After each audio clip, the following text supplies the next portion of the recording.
ઓમ શ્રી ગણેશાય નમઃ. જય શ્રી કૃષ્ણ મિત્રો. ભગવાન શ્રી હરિએ નારદજીને સરસ કહી કથા કે કઈ ઉંમર સુધી મનુષ્યને પાપ નથી લાગતું. ઓમ નમો ભગવતે વાસુદેવાય. ભક્ત મિત્રો, એકવાર દેવર્ષિ નારદ મુનિ પાતાળ લોકમાં ભગવાન શ્રી હરિ પાસે આવ્યા વૈકુંઠમાં.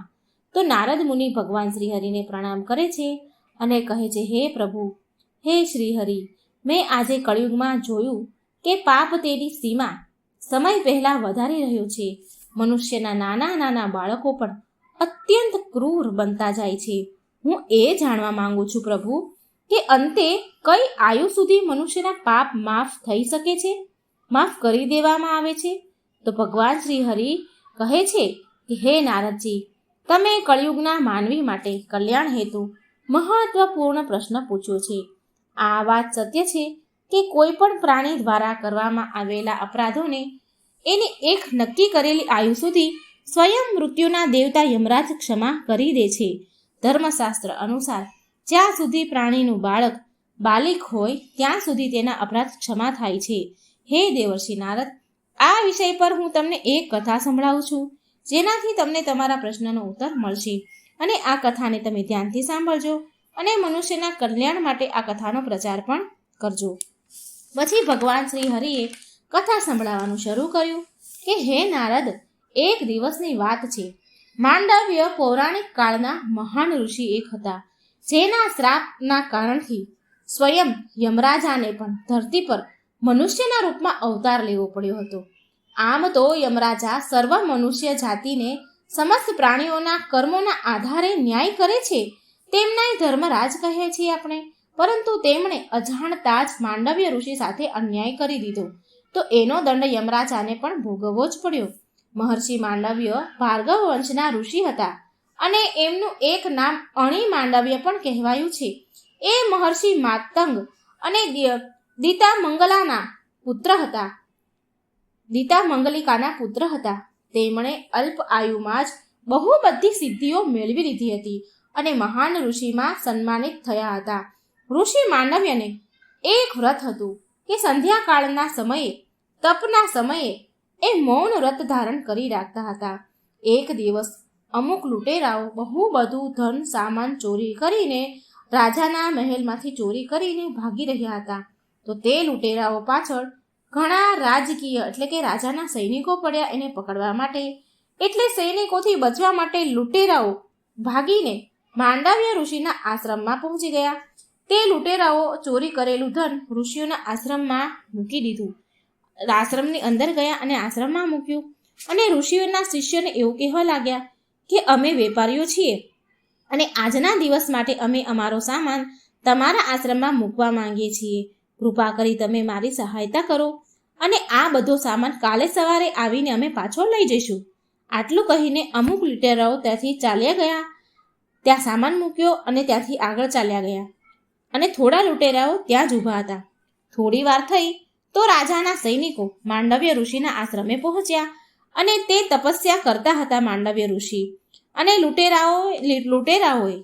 લૂંટેરાઓ વિશે એ સૈનિકોએ એ ઋષિને પૂછ્યું, પણ ઋષિ ધ્યાન મગ્ન હતા અને મૌન ધારણ કરેલું હતું. એટલે એ માંડવ્ય ઋષિઓએ સૈનિકોને કંઈ જવાબ આપ્યો નહીં.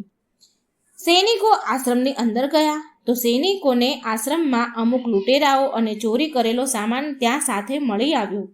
તો સૈનિકોને એવું લાગ્યું કે આ ઋષિ પણ લૂંટેરા સાથે મળેલા છે. અને સૈનિકો બોલ્યા કે એ ઢોંગી ઋષિ, તું પોતાને બહુ મહાન સમજે છે અને ચોર લૂંટેરાને આશરો આપે છે. હવે હું તમારી કોઈ વાત નહીં સાંભળું. તમારે જે કાંઈ કહેવું હોય તે રાજ દરબારમાં જઈને કહેજો. તમારો નિર્ણય સ્વયં રાજા જ કરશે. આમ કહીને તે સૈનિકો તે લૂંટેરાઓ સાથે તે ઋષિના શિષ્યને પકડીને લઈ ગયા અને રાજા સામે હાજર કર્યા. ભગવાન શ્રી હરિ કહે છે, હે નારદજી, રાજાએ પણ પ્રશ્ન કર્યો. તે ત્યાં લૂંટેરાઓ તો ગયા, તો જોડે એ ઋષિના શિષ્યને રાજાએ પ્રશ્ન પૂછ્યો કે હે ઋષિ, મને સાચું સાચું કહો કે તમારી અને આ ચોર વચ્ચે શું સંબંધ છે અને આ લૂંટેરાઓ ચોર તમારા આશ્રમમાં શું કરી રહ્યા હતા? તો ઋષિ બોલ્યા, જે ઋષિનો શિષ્ય હતો જેને પકડ્યો હતો એ બોલ્યા કે હે મહારાજ, આ લોકો વેપારી છે, આવું કહીને આ લોકો અમારા આશ્રમમાં આજની રાત રહેવા માંગતા હતા અને મહર્ષિ માંડવ્યને મૌન વ્રત ધારણ કરેલું છે. ત્યારે રાજાએ શિષ્યની વાત કહી સાંભળી નહીં અને ફરીવાર શિષ્ય સાધુને પૂછ્યું, પરંતુ મૌન વ્રત ધારણ કરવાના કારણે એ કહી બોલ્યા નહીં. તો રાજાએ તે શિષ્યની વાતને સ્વીકૃતિ સમજીને, એટલે કે રાજાને સમજવામાં ભૂલ થઈ અને એને એવું વિચારી લીધું કે આમણે ચોરી કરવાનો સ્વીકાર કર્યો છે. રાજા ઊંધું સમજ્યો. તો રાજાએ બધા લૂંટેરાઓ સાથે તે માંડવ્ય ઋષિને પણ સૂળી પર ચડવાનો આદેશ આપ્યો. સૂળી પર ચડવાથી અન્ય લૂંટેરા તો મૃત્યુ પામ્યા, પરંતુ માંડવ્ય ઋષિ તેમના તપના બળથી અનેક દિવસો સુધી સૂળી પર ચડ્યા છતાં પણ જીવતા રહ્યા.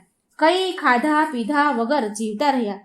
સૂળના આગળના ભાગમાં અણી હોય છે, તીક્ષ્ણ અણી હોય છે.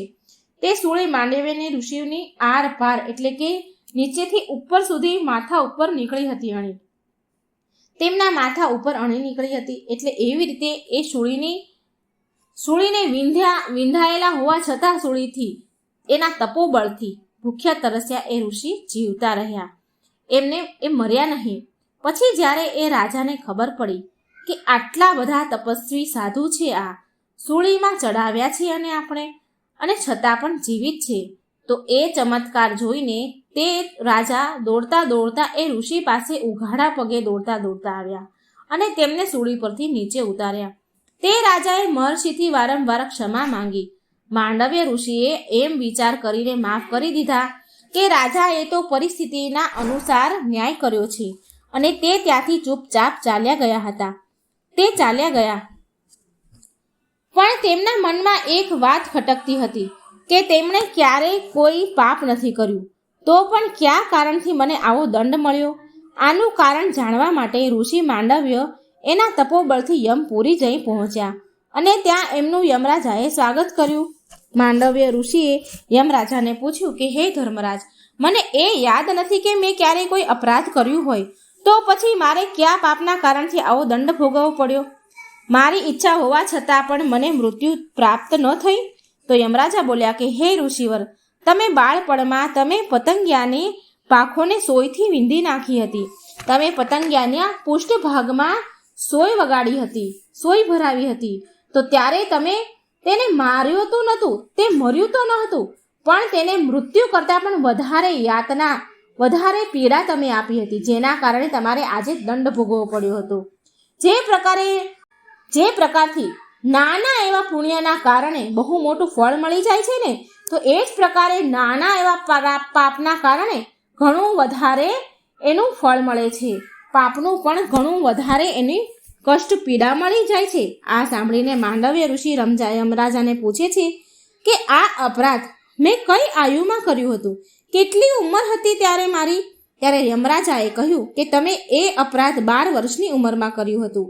આ સાંભળીને ઋષિ માંડવ્ય અત્યંત ક્રોધમાં આવ્યા અને યમરાજને કહે છે કે હે ધર્મરાજ, શાસ્ત્ર અનુસાર 12 વર્ષ સુધી થયેલા મનુષ્ય દ્વારા અપરાધની શ્રેણીમાં નથી રાખવામાં આવતું, કારણ કે એ આયુમાં પાપ પુણ્યનું જ્ઞાન નથી હોતું.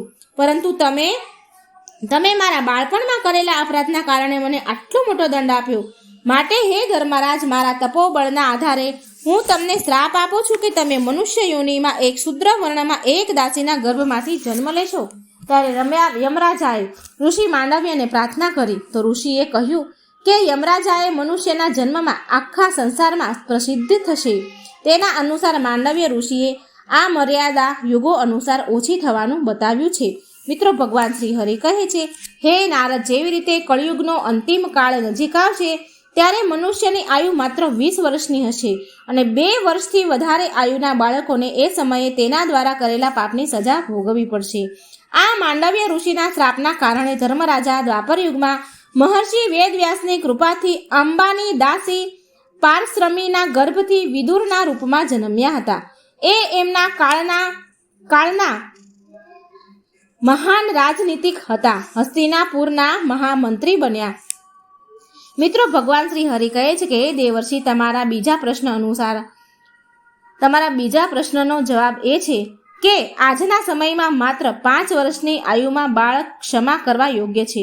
જો કોઈ બાળકની આયુ 5 વર્ષથી અધિક છે તો એ પણ અપરાધીનો દોષી મનાય છે અને ભવિષ્યમાં જેમ જેમ મનુષ્યની આયુ ઘટશે તેમ તેમ તેના અપરાધો, ગુનાઓ અને તેની બુદ્ધિમાં વૃદ્ધિ થશે. હે નારદ, મેં તમારા બધા પ્રશ્નના ઉત્તર આપ્યા છે. તો દેવર્ષિ કહે છે, ધન્ય છે પ્રભુ તમે અને તમારી લીલા. તો મિત્રો, આ હતી સરસ મજાની કથા કે મનુષ્યનું અપરાધ, એના પાપ કઈ ઉંમર સુધી માફ થાય છે. તો મિત્રો, જો તમને આ વાર્તા સારી લાગે તો લાઈક કરજો, શેર કરજો અને મારી ચેનલને સબસ્ક્રાઈબ જરૂર કરજો. જય શ્રી કૃષ્ણ. રાધે રાધે. Thank you.